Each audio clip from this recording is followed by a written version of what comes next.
Alors aujourd'hui, je voudrais te parler d'une tactique pour hacker son apprentissage de la photo. Parce qu'en effet, décider de se former, fondamentalement, c'est sortir de sa zone de confort. Décider de se former aussi, c'est sortir de ses certitudes. Donc finalement, l'une des premières des choses à faire lorsqu'on décide de se former, c'est justement d'apprendre à apprendre. Pour moi, lorsqu'on décide de se former en tant qu'adulte, ça nécessite tout autant d'effectuer un travail sur soi que d'assimiler de nouveaux savoir-faire. Et donc la clé, ça va être de développer le bon état d'esprit. Un état d'esprit qui va te permettre consciemment de tester des choses, d'explorer de nouvelles connaissances. Et donc ce dont je voudrais te parler aujourd'hui, c'est de développer une démarche exploratoire. Alors qu'est-ce qu'une démarche exploratoire dans le cadre de la photo? Eh bien une démarche exploratoire, ça va consister à se confronter volontairement à des pratiques de la photo qui ne sont pas les tiennes, de manière normale. C'est-à-dire, typiquement, tu fais de la photo sportive, et ben tu essayes de te confronter au portrait, tu essayes de te confronter à la photo de rue par exemple, au paysage ou ce que tu veux. Donc le but, ça va être de tester des choses, de tester des expériences et de t'enrichir de ce retour d'expérience. Et cet état d'esprit, ça va vraiment être ton allié le plus précieux dans ta progression. Parce qu'en effet, ça va te permettre tout un tas de choses. La première des choses que ça va te permettre, eh bien, ça va te permettre de rendre la peur obsolète. Comment? Eh bien, en fin de compte, en dépassant la peur de l'échec.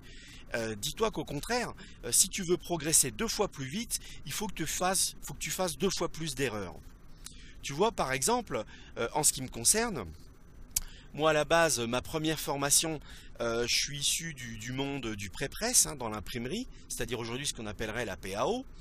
Et lorsque je me suis engagé à l'armée, ils avaient besoin au contraire d'un offsetiste, c'est-à-dire d'une personne spécialisée dans l'impression, dans l'étape d'après, le pré-presse. Et donc moi, si à la base j'étais pas offsetiste, au lycée j'avais été formé par des profs un peu vieille école, dans le bon sens du terme, et eux ils nous avaient appris les concepts fondamentaux de l'offset, et donc c'est comme ça que j'ai pu me débrouiller. Mais en réalité je me suis un peu formé sur le tas en même temps. Donc en fin de compte, comme le service auquel j'appartenais était constitué de différents pôles, pôle offset justement, pôle audiovisuel, etc. Moi j'étais un peu tout seul dans mon coin, dans mon atelier. Et en fin de compte, eh ben, en testant des choses, enfin en apprenant sur le tas, j'allais dire, à utiliser l'offset, bien sûr, dans mon coin, j'ai commencé par faire les erreurs de débutant en offset, c'est-à-dire oublier de recharger en encre, oublier de recharger en eau, oublier de programmer l'abaissement automatique de la réception papier, etc., etc., etc. Mais en fin de compte, toutes ces erreurs-là, une fois que tu les as fait, elles ne sont plus à faire en fait. Et il faut même comprendre que c'est justement de dépasser toutes les erreurs de grands débutants qui te permettent d'avancer précisément. Donc, comme je te disais, la démarche exploratoire va te permettre de dépasser la peur de l'échec. Plus précisément, ça va rendre la peur obsolète en soi. La seconde chose, c'est que cette tactique de démarche exploratoire va aussi te permettre de développer ton regard. Parce que avec cette tactique, tu vas par exemple tenter de reproduire des démarches artistiques de photographes dont tu admires le travail. Et c'est justement en cherchant à reproduire des démarches artistiques que tu vas t'approprier les codes de ce genre, tu vois. Et c'est comme ça que tu vas te construire. Toujours pareil, grâce à cette confrontation du terrain, tu vas accumuler de la pratique en fait, tout simplement.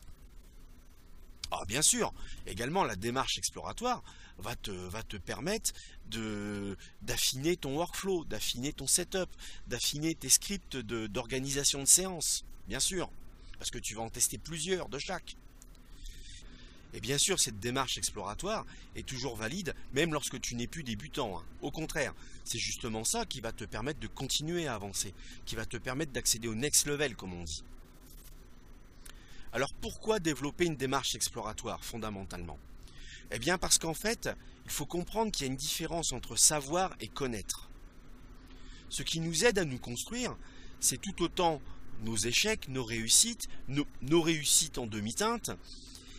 Pourquoi? Parce qu'on se nourrit de ce retour d'expérience. Et c'est en explorant différentes solutions qu'on enrichit notre expertise, au contraire. Parce qu'évidemment, il n'y a pas une réponse absolue. Il y a autant de réponses que de personnes. Il y a autant de réponses que de photographes. Il y a autant de réponses que de pratiques. Et c'est grâce à cet état d'esprit que tu vas réussir à transformer ton talent en compétence.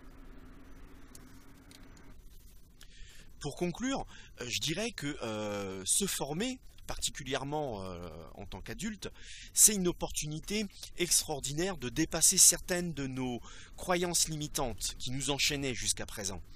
C'est vraiment une chance de faire éclater certains carcans qui t'étouffaient. Je dirais même que le bénéfice de cette tactique peut rejaillir sur les différents aspects de ta vie. D'ailleurs, en soi, cette tactique, tu peux l'appliquer, bien sûr, dans ta vie de tous les jours, à tout point de vue. Bref, la tactique de la démarche exploratoire, c'est ça qui va te permettre d'atteindre ton plein potentiel. Alors, comme d'habitude, si cette vidéo t'a plu, tu peux liker, tu peux la partager. Et nous, on se dit à bientôt dans une prochaine vidéo. Allez, salut!